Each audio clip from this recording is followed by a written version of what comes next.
Isang araw, isang santo,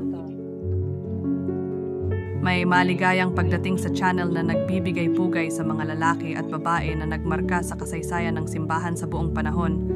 Ang ngayon, 3 ng Pebrero, ipinagdiriwang natin si San Blas, obispo ng Sebaste. Kamusta?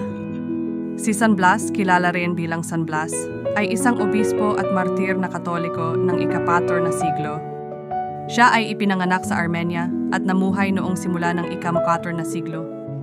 Si San Blas ay lalo nating pinagpapalang sa kanyang mga himala, lalo na sa kanyang kakayahan na gumaling ng mga sakit sa lalamunan. Ang pinakasikat na kwento na kaugnay ni San Blas ay ang kwento kung saan sinasabing iniligtas niya ang buhay ng isang bata na nanganganib sa isang buto ng isda. Sinasabi na si Blas, matapos magdasal para sa bata, pinayagan itong umubo at iluwa ang buto ng isda na sa gayon ay naligtas ang kanyang buhay. Dahil sa himalang ito, madalas na inaanyayahan si San Blas para sa mga sakit sa lalamunan at mga sakit sa paghinga. Ang tradisyon ng pagpapala ng lalamunan sa araw ng kapistahan ni San Blas ay nagmumula sa kwento na ito.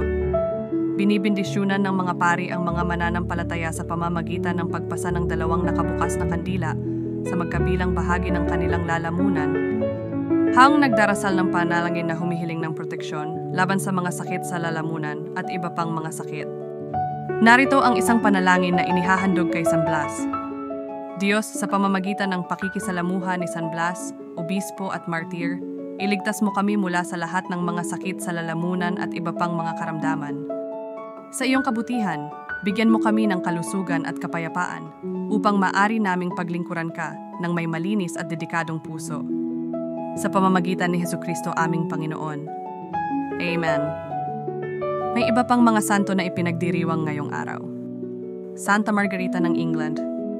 Ipakikilala namin sila sa aming mga susunod na video. May ligayang pagdiriwang sa lahat ng ipinanganak ngayong araw